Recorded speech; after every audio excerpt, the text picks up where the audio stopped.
ناظرین، سلطان نور الدین زنگی رحمۃ اللہ تعالی علیہ زنگی سلطنت کے بانی تھے۔ آپ کا اصل نام محمود، کنیت ابو القاسم اور نور الدین اور ملک العادل آپ کے القابات تھے۔ آپ کی پیدائش 511 ہجری میں اور وفات 58 ایئرس کی عمر میں 569 ہجری میں ہوئی۔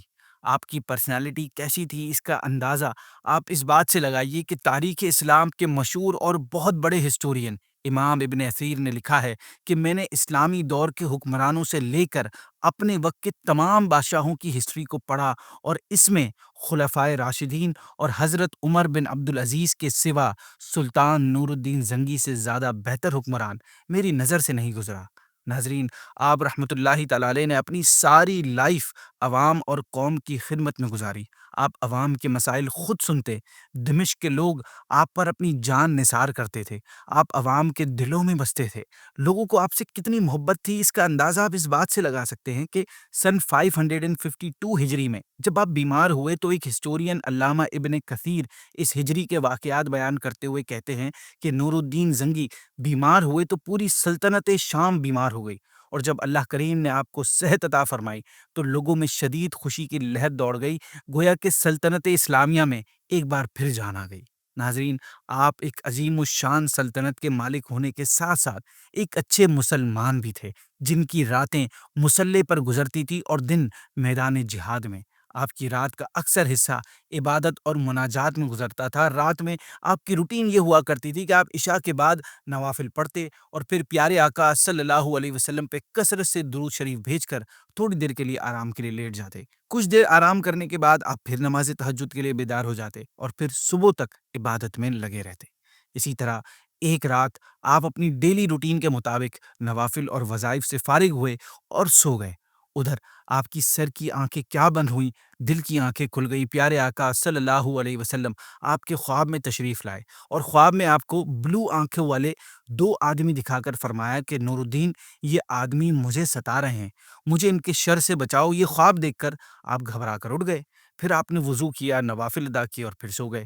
لگاتار 3 بار ایسا ہی ہوا، یعنی آپ سوتے، آپ کو خواب دکھتا، آپ جاگتے، وضو کرتے، نوافل ادا کرتے اور پھر سو جاتے۔ لیکن جب تیسری بار لگاتار جب آپ کو یہی خواب نظر آیا تو اب آپ کی نیند اڑ گئی اور آپ کو یقین ہو گیا یہ کوئی پیغام ہے۔ سو آپ نے رات ہی میں اپنے وزیر کو بلایا اور اسے اپنا خواب سنا کر مشورہ مانگا۔ وزیر نے آپ کو مشورہ دیا کہ سلطان، آپ فوراً مدینے روانہ ہو جائیں۔ آپ نے مشورہ قبول کیا اور اگلی ہی صبح اپنے خاص 20 لوگوں کے ساتھ بہت سارا مال اور تحفے لے کر مدینے کی جانب چل پڑے۔ ناظرین، اس ٹائم پر دمشق سے مدینے پہنچنے میں عام طور پر 20 سے 25 دن لگتے تھے، لیکن سلطان نے یہ فاصلہ نہایت تیز رفتاری کے ساتھ طے کیا اور 16ویں دن 16 ڈے آپ مدینہ منورہ جا پہنچے۔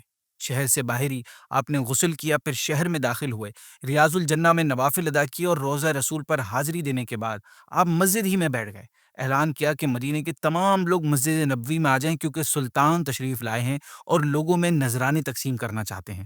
لوگ آتے گئے اور سلطان ہر آنے والے کو باری باری تحفہ دیتے رہے۔ اس دوران آپ ہر بندے کو غور سے دیکھتے تاکہ آپ ان 2 لوگوں کو تلاش کر سکیں جو خواب میں آپ کو دکھائی دیے گئے تھے۔ آپ نے ہر آنے جانے والے کو دیکھا مگر آپ کو وہ 2 چہرے کہیں نظر نہ آئے۔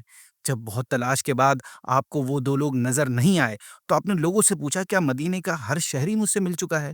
لوگوں نے جواب دیا، جی سلطان، ایسا ہی ہے۔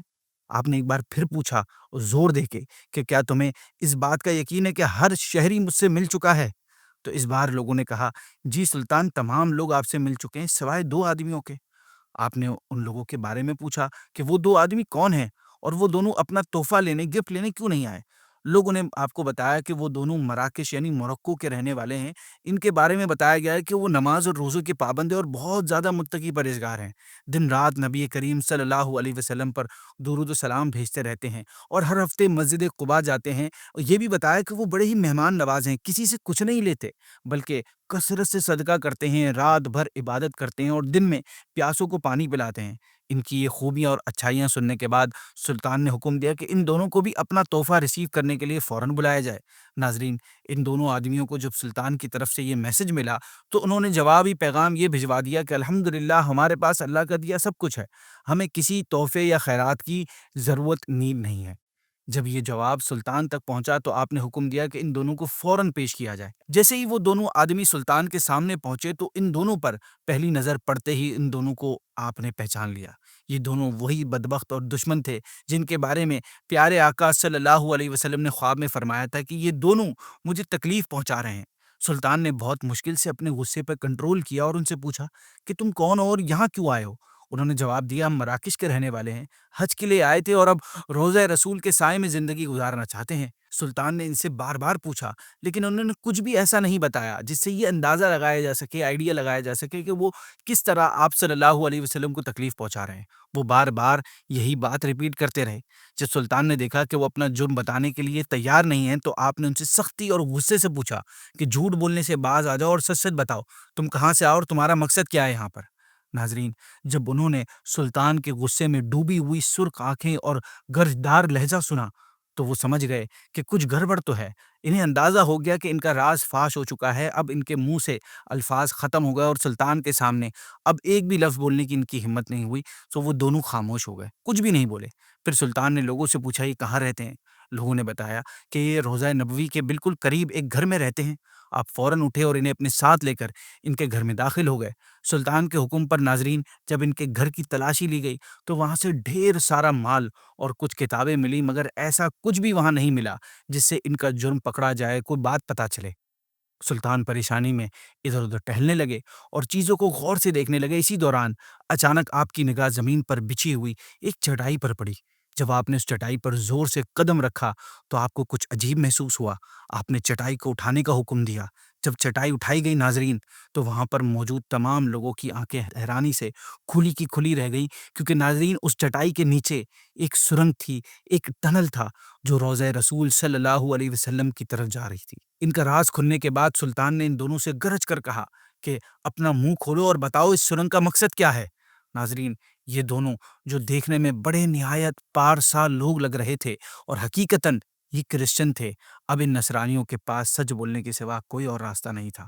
انہوں نے قبول کیا کہ وہ نصرانی ہیں اور انہیں بہت سارا مال اور ساز و سامان دے کر حاجیوں کے روپ میں مراکز سے اس مشن پر مدینے اس لیے بھیجا گیا تھا کہ وہ کسی نہ کسی طرح مسلمانوں کے آخری نبی کا جسم مبارک روضہ مبارک سے نکال کر لے آئیں۔ معاذ اللہ، اس ناپاک مشن کو مکمل کرنے کے لیے انہوں نے حج کا بہانہ کیا اور اس کے بعد روضہ رسول سے نزدیک ترین مکان کرائے پر حاصل کر کے وہ سرنگ کے ذریعے اپنا ناپاک مشن پورا کرنا چاہتے تھے۔